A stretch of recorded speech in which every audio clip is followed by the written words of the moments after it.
Selamat pagi, selamat bertemu kembali. Hari ini hari Rabu pada tanggal 17 Februari tahun 2021.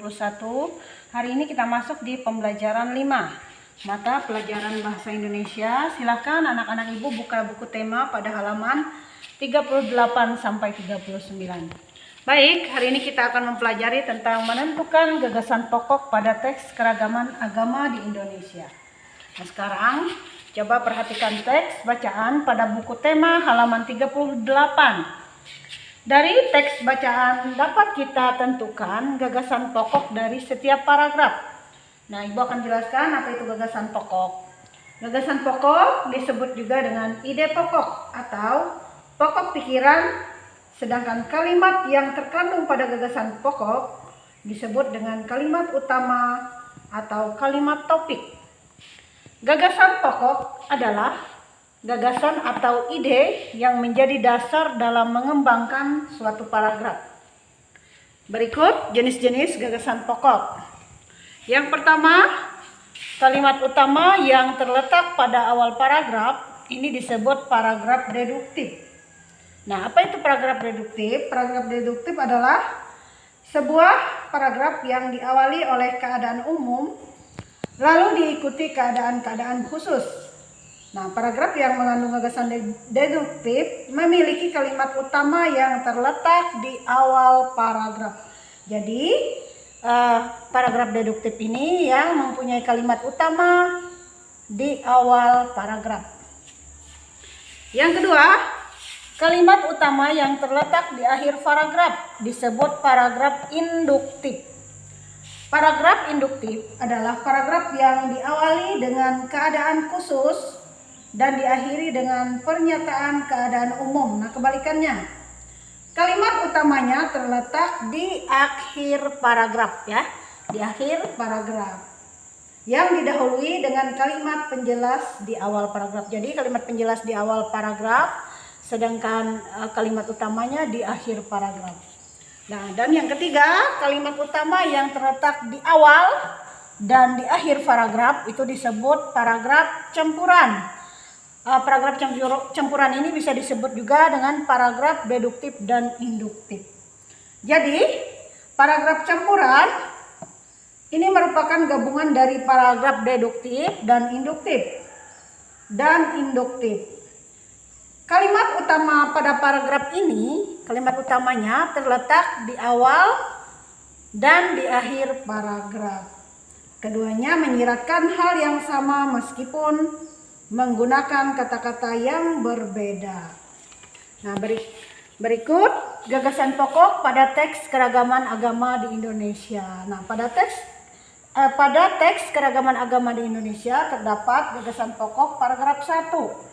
Nah, gagasan pokok paragraf 1, di Indonesia terdapat 6 agama yang diakui oleh negara, yaitu Islam, Kristen Protestan, Kristen Katolik, Hindu, Buddha, dan Konghucu.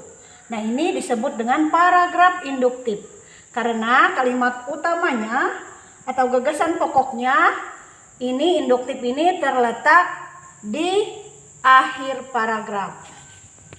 Paragraf yang kedua pada teks keragaman agama di Indonesia ini gagasan pokoknya berbunyi, negara memberikan kebebasan bagi semua pemeluk agama untuk menjalankan ibadah sesuai ajaran masing-masing.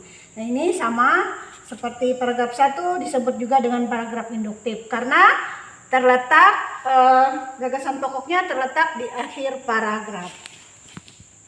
Berikut kita masuk di pembelajaran 6 mata pelajaran yang sama bahasa Indonesia. Silahkan buka buku tema pada halaman 41 sampai 42. Kalau tadi kita sudah menentukan gagasan pokok pada teks keragaman agama di Indonesia pada halaman 38. Nah, sekarang kita menentukan gagasan pokok pada teks Karnaval Mini di Sintang. Perhatikan teks bacaan pada buku tema halaman 41-42 yang berjudul Karnaval Mini di Sintang. Nah, dari teks bacaan dapat kita tentukan gagasan pokok dari setiap paragraf. Gagasan pokok pada teks Karnaval Mini di Sintang, paragraf pertama berbunyi, Karnaval Mini di Sintang diikuti oleh 46 regu, terdiri atas para pelajar dan budayawan. di Kabupaten Sintang. Nah, ini adalah paragraf induktif. Kenapa paragraf induktif? Karena gagasan pokoknya terletak di akhir paragraf. Kemudian paragraf 2 berbunyi, Karnaval Mini di Sintang merupakan upaya edukasi bagi masyarakat.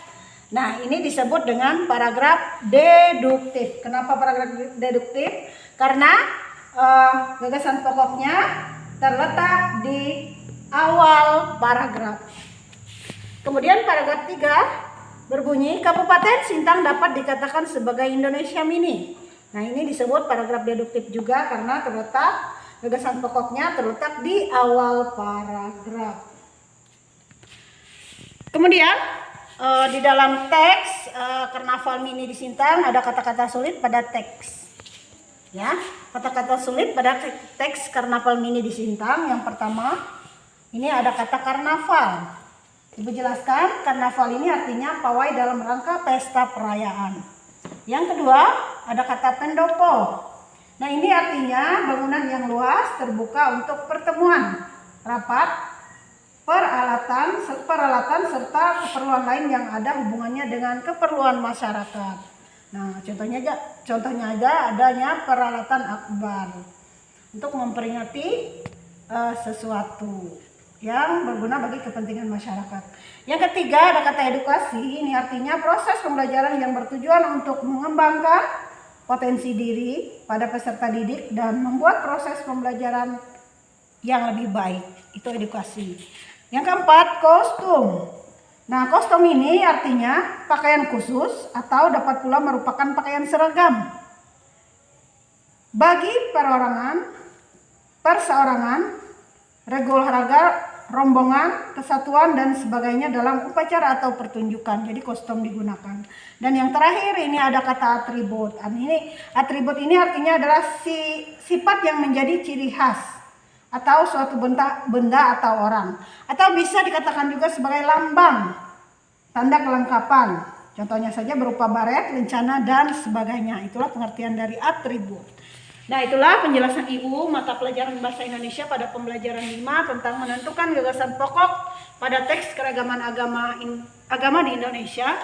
Kemudian kita juga tadi sudah mempelajari tentang pembelajaran 6 mata pelajaran yang sama Bahasa Indonesia tentang menentukan gagasan pokok pada teks Karnaval Mini di Sintang.